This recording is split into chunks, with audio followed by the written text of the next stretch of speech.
আপনার ফোনে যদি নগদ অ্যাপটি ইনস্টল থাকে সেক্ষেত্রে আজকের এই ভিডিওটি আপনি অবশ্যই দেখবেন। কারণ আজকে সকাল থেকেই আপনাদের এরকম একটা নোটিফিকেশন আপনারা কিন্তু অবশ্যই পেয়েছেন এবং এখানে কিন্তু দেখতে পারতেছেন your device is at risk. অর্থাৎ আপনার ফোনে যদি নগদ অ্যাকাউন্ট থেকে থাকে সেক্ষেত্রে আপনার ফোনটা এই মুহূর্তে রিস্কে রয়েছে। এবং এই ধরনের নোটিফিকেশন কিন্তু আমাকে দেখতে পারতেছেন দিয়েছে ১ ঘন্টা আগে। আপনারা কিন্তু এর আগেও পেয়েছেন, অনেকে কিন্তু সকাল থেকে পাচ্ছেন এই নোটিফিকেশনটা এবং এখানে যখনই ক্লিক করে দিবেন তখন কিন্তু আপনাদের সামনে এরকম একটা ইন্টারফেস চলে আসবে। বাট আপনাদের এই বিষয়টা যদি এখন পর্যন্ত নোটিফিকেশনটা না পেয়ে থাকেন সেক্ষেত্রে আপনারা সরাসরি যে কাজটি করতে পারবেন, প্লে স্টোরে এসে যদি আপনারা এখান থেকে যে কাজটি করবেন, এখানে ডান পাশে প্রোফাইল আইকনে ক্লিক করে দিবেন। এই যে ডান পাশে প্রোফাইল একটি আইকন দেখতে পারবেন, এখানে ক্লিক করে দিবেন এবং এখানে ক্লিক করে দেওয়ার পর আপনাদের সামনে এরকম একটি অপশন চলে আসবে। এখান থেকে প্লে প্রোটেক্ট এই অপশনটিতে ক্লিক করে দিবেন এবং প্লে প্রোটেক্ট এই অপশনটিতে ক্লিক করে দিলেও আপনারা দেখতে পারবেন your device is at risk. অর্থাৎ আমার ডিভাইসটি এই মুহূর্তে রিস্কে রয়েছে। অর্থাৎ আপনার ফোনে যদি নগদ অ্যাকাউন্টটি থেকে থাকে সেক্ষেত্রে আপনার ফোনটি 100% এরকম রিস্কে রয়েছে এবং এখানে কিন্তু এই নগদের সামনে ওয়ার্নিং আইকন এরকম আপনাদেরকে দেখাবে। তো এই যে বিষয়টা আপনাদের এই মুহূর্তে আপনাদের যাদের ফোনে নগদ অ্যাপটি ইনস্টল রয়েছে প্রত্যেকেরই কিন্তু এই মুহূর্তে ডিভাইসটা রিস্কের মধ্যে রয়েছে। তো দেখুন, এই ধরনের আপনাদের ফোনে যখনই এই ধরনের কোনো অ্যালার্ট থাকবে বা কোনো অ্যাপসের বিষয়ে আপনাকে যখন এরকম কোনো ওয়ার্নিং দেবে তখন আপনাদের বুঝে নিতে হবে আপনাদের ওই অ্যাপসটা আপনাদের ব্যক্তিগত কোনো তথ্য তারা কিন্তু নিতে পারে।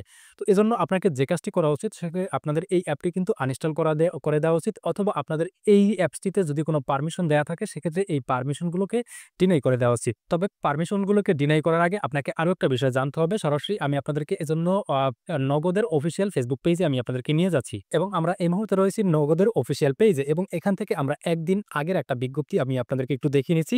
তো এখানে দেখতে পারতেছেন একদিন আগের বিশেষ বিজ্ঞপ্তি একটা। তো এখানে বিজ্ঞপ্তিতে নগদ বলতেছে যে ১৪ই নভেম্বর ২০২৫ রাত ১২টা ১ থেকে সকাল ৮টা ১৫ পর্যন্ত সোমবার মান উন্নয়নের জন্য সিস্টেমের আপডেটের কাজ চলবে। অর্থাৎ তারা ১৪ নভেম্বর রাত ১২টা ১০ থেকে সকাল ৮টা ১৫ পর্যন্ত তারা সিস্টেমের মান উন্নয়নের কাজ করবে। তো এটা কিন্তু একদিন আগে বিজ্ঞপ্তি দিয়ে দিয়েছে এবং ৯ ঘন্টা আগে নগদ যে বিজ্ঞপ্তিটি দিল সেখানে তারা বলতেছে সোমবার মান উন্নয়নের জন্য নগদ অ্যাপের সিকিউরিটি সিস্টেম আপডেট করার সময় গত বৃহস্পতিবার রাতে কিছু ব্যবহারকারীর অ্যাকাউন্ট প্লে প্রোটেক্ট সতর্কবার্তার সম্মুখীন হয়েছে। আমরা এই বিষয়টি অবগত আছি। অর্থাৎ নগদের যে এই যে সিস্টেমের যে আপডেটজনিত কারণে আপনারা যে আপনাদের ডিভাইসে যে নগদের অ্যাপটিতে এরকম প্লে প্রোটেক্টে একটা ওয়ার্নিং আসতেছে সেটা কিন্তু নগদের আ আ সার্ভার যারা এই বিষয়ে কাজ করতেছে তারা কিন্তু এই বিষয়ে অবগত আছে। এবং তারা বলতেছে যে আমাদের টেকনিক্যাল টিম ইতিমধ্যে গুগলের সাথে যোগাযোগ করছে এবং এ বিষয়ে দ্রুততার সঙ্গে কাজ করে যাচ্ছে।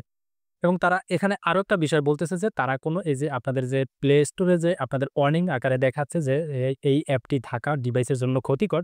এই বিষয়টি আসলে তারা এটার সাথে কোনোভাবে সম্পর্কযুক্ত না বা তাদের অ্যাপ আপনাদের ডিভাইসে থাকলে যে কোনো প্রকার ক্ষতি হবে এই বিষয়ে তারা আশ্বস্ত করতেছে যে না, আপনাদের নগদের অ্যাপগুলো আপনাদের ডিভাইসে থাকলে তারা কোনো প্রকার ক্ষতি করবে না।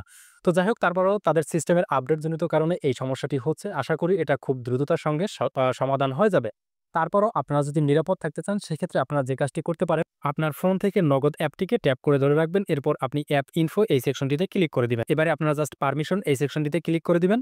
এবারে এখান থেকে আপনাদের যে নট অ্যালাউড যে পারমিশন গুলো রয়েছে দেখতে পারতেছেন আমার এখানে কিন্তু সব পারমিশন গুলো নট অ্যালাউ করা।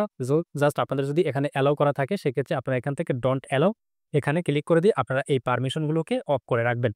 এছাড়াও যদি আপনারা আরো নিরাপদ থাকতে চান সেক্ষেত্রে আপাতত অ্যাপটিকে আনইনস্টল করে রাখতে পারেন। এটা আশা করা যায় যে আপনার নগদের সার্ভার খুব দ্রুতই তারা এই সিস্টেমের আপডেটটা করবে এবং এটা নিয়ে কাজ করবে। তো এরপরে আপনারা নগদ অ্যাপটিকে পুনরায় ব্যবহার করতে পারবেন। তো আশা করি ভিডিওটি আপনাদের কাছে ভালো লাগবে। ভিডিওটিকে বেশি শেয়ার করে দিবেন কারণ প্রত্যেকের এই বিষয়টা জানা উচিত।